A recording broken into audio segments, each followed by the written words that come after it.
Okay, Assalamualaikum semua. Di sini kita ada satu TV Sharp LC-46LE530M. Okey ni dia punya powerboard Powerboard dia memang besar.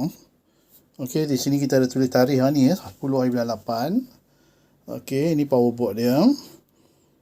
Okey, yang ni dia punya tikon board dia. Dia punya ribbon. Okey, dia punya ribbon.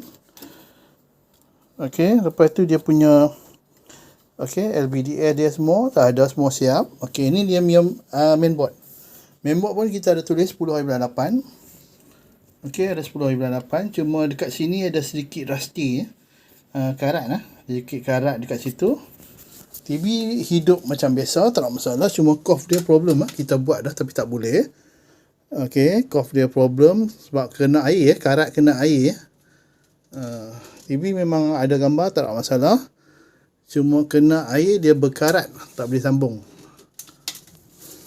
Allah. Okey, itu saja untuk niagakan. Okey, terima kasih. Assalamualaikum.